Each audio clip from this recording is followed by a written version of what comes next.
السلام عليكم ورحمة الله وبركاته. شلونكم أحبة المتابعين؟ إن شاء الله تكونون بخير يا رب.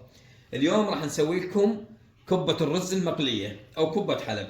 طبعا أنا راح أسوي كمية قليلة، أنتم تقدرون تضاعفون هذا الشيء. عندي هنا هذا كوب من الرز، أنا راح أستعمل الرز العنبر العراقي، وهنا عندي هاي حبة البطاطا أو البتيتة.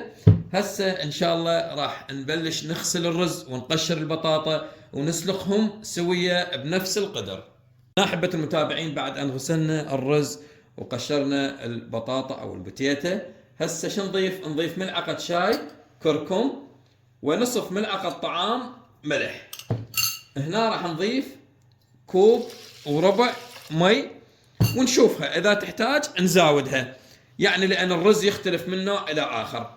انتم يعني قدروا هذا الشيء. هسه راح نروح نخليها على النار. رجعنا لكم احبة المتابعين. هسه خلينا الرز والبطاطا على النار تنسلق. هسه نجي نسوي الحشوة. الحشوة هي عبارة عن لحم مثروم، لحم عجل مثروم نص كيلو، وهنا عندي نص كيلو بصل ثرمته بهذا الشكل. هنا نحتاج ملح، هذا نصف ملعقة طعام، وعندي هنا هاي بهارات الكبة زين، او 7 بهار، اي نوع بهارات يعجبكم تقدرون تخلونها. هسه راح نروح نسوي الحشوة على النار. احبة المتابعين، خلينا الطاوة على النار. طريقتي بحشوة الكبة ما اضيف لا زيت ولا دهن ابدا. احمس البصل اول مرة هالشكل بدون اي زيوت، تمام، الى ان يتكرمل. اضيف عليه اللحم وبعدين التوابل. هنا احبة المتابعين مثل ما شفت شلون خلينا البصل بدون زيت وبدون دهن ابدا، تكرمل بهذا الشكل فقط على النار. هسه راح نضيف اللحم.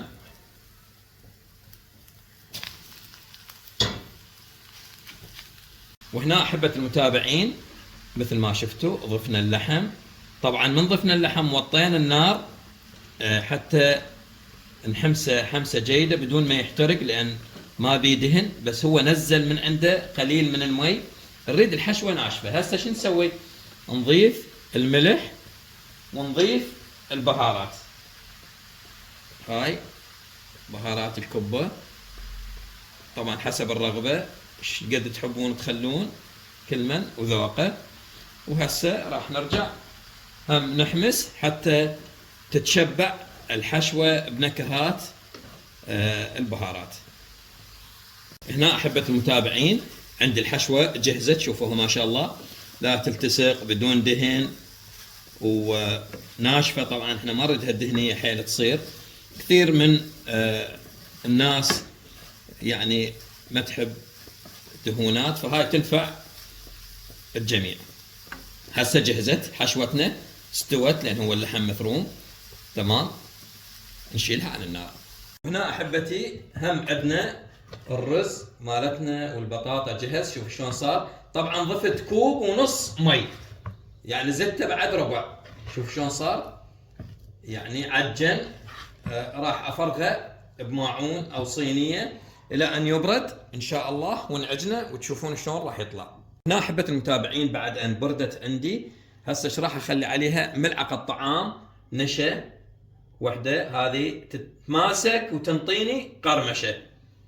ملعقة طعام واحدة، لا تكثرون. وهسه راح اعجنها عجنة جيدة بايدي حتى تتلابس البوتيتا والرز. اعجنها وارجع لكم. هنا احبة المتابعين بعد ان عجنا العجينة بسم الله ما شاء الله بايدي، طبعا عجنتها لا ماكينة ولا غيرها، بالايد الى ان تصير عجينة متماسكة. وهنا هذا الحشوة بردت عندنا. هسه نجي نشكل لكم وحدة بسم الله.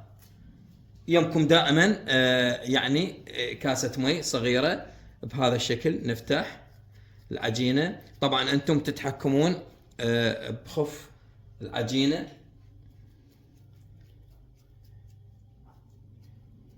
طبعا انا مو دائما الف كبة، بس هذا ان شاء الله تطلع ناجحة. طبعا الحشوة تحبون تخلون عليها كرفس ثرمونة. شوفوا احبتي هسه من فتحناها بهذا الشكل شو نسوي؟ نحاول نضغط على الحشوة نغلقها بهذا الشكل. شوفوا ترى جدا سهلة، ما بها أي صعوبة. النوب بالمي شوية، نغلق الكل، نغلقها، وبعدين بالإيد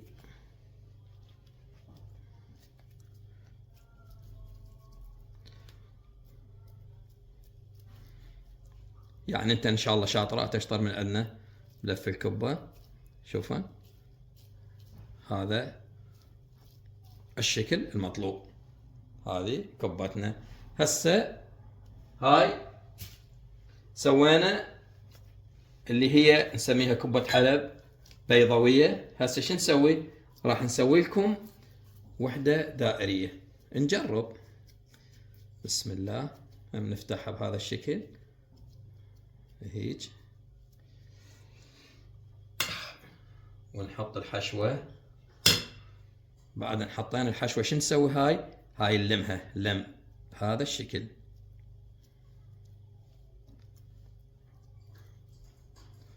نلمها. طبعا ضروري يمكم مي، مو حيل تنقعون ايديكم بالمي. شوف مثلا هسه صارت عندي مثلا انفتحت عندكم منها، تقدرون تعالجونها بعجينة بهذا الشكل.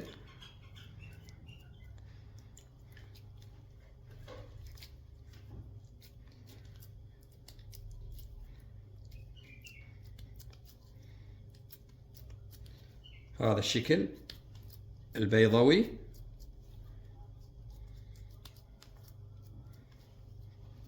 بهذا الشكل. وانتم بعد ما شاء الله عليكم ما يحتاج. هسه خلونا نكمل كل الكبة ونرجع لكم. وهنا أحبة المتابعين بعد أن شكلنا الكبة بسم الله ما شاء الله، كانت العجينة جدا راقية أثناء العمل، لا هي قوية كلش ولا هي لينة كلش. وسوينا هاي ما شاء الله أشكال هندسية، أنتم حسب شطارتكم شلون تشكلوها. المهم احنا النتيجة عندنا أنه تطلع مقرمشة وتطلع الحشوة طيبة. هسه راح نروح نقليها ونراويكم النتيجة. أحبة المتابعين خلينا الزيت على النار، وهسه راح ننزل بعد أن حمى الزيت بهذا الشكل. ننزل الكبة بسم الله ما شاء الله.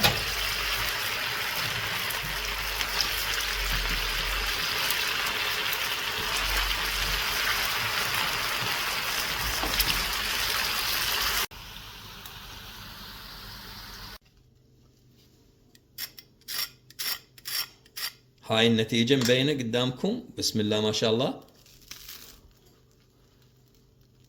وهذا شكل الكبة والحشوة مالتها، وأتمنى إن شاء الله تجربونها وتنال إعجابكم. وأي واحد يدخل على قناتي ويشوف هذا الفيديو أو أي فيديو ثاني بالقناة لا ينسى يشترك ويفعل الجرس، وأهم شيء لا تنسونا من الدعاء. أنا أخوكم عبد الله العنزي، ومع ألف سلامة.